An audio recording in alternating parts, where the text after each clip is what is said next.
Stangibelisco here. I do most of my casual web browsing, well, all of my casual web browsing, which amounts to less and less these days, on an iPad 3. They used to call it an iPad 3.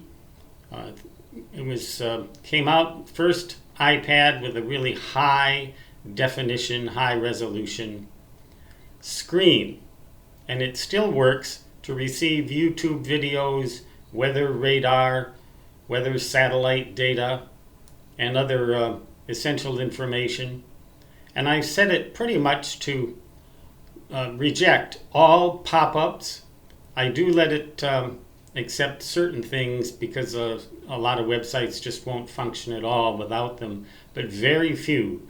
I minimize the well, let's say I make the mesh on the screen that I use as fine as I can get away with, because I'm just so tired of all of the harassment. But nevertheless, a lot of pop-ups get through.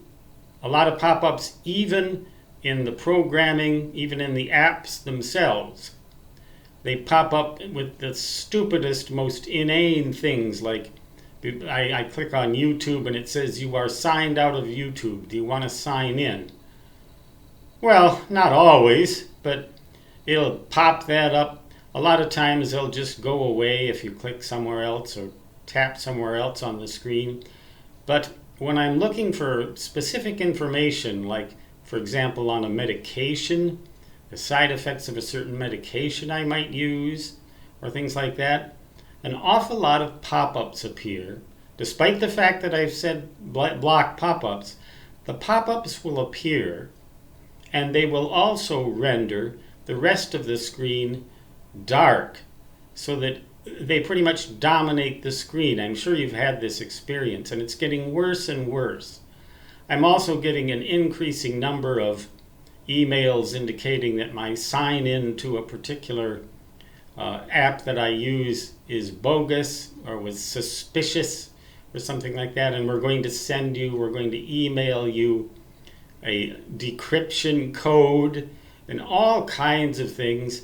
And I have gotten to the point of cynicism where I regard them all as scams. All as scams. For example, LinkedIn did that to me yesterday. I'm probably not going to use LinkedIn anymore.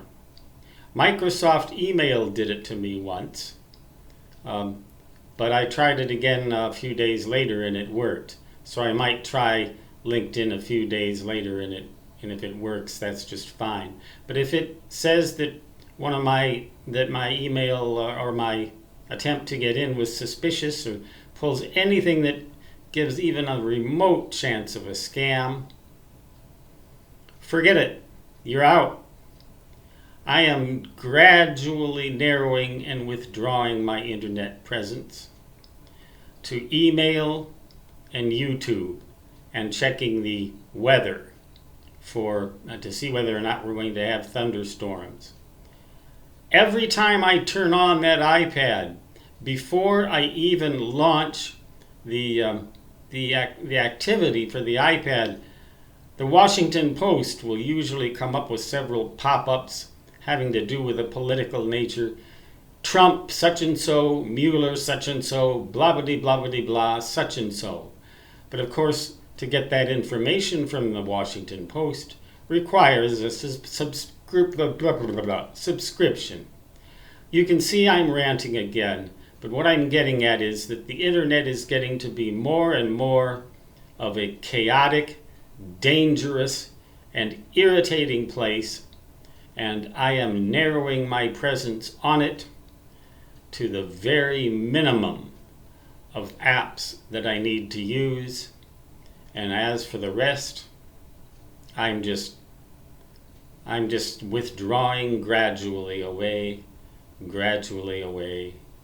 And eventually, God willing, I'll have the bare minimum necessary and will not disappear altogether.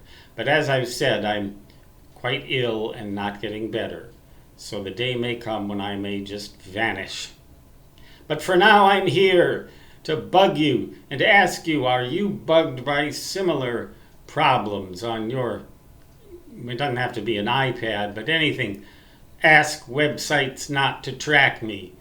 You can switch that on.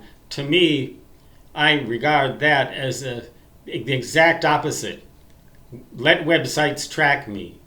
If you request an app to do something, more often than not, it seems to me that it will do exactly what you request that it do not do. Do you believe this, or do you think I'm just full of baloney? Or both? Well, you know I'm full of baloney. But I'll leave comments open, and please keep them on topic, and please do not put active links in them. For reasons I've already outlined, I'm stubborn, old, and obstinate, and this old dog don't change his habits. If anything, he just gets more and more old. Enough for today. Tell me what you think, or what you do, or how you cope with this nuisance problem that the internet has acquired. Stan Gibilisco signing off. Until next time, so long.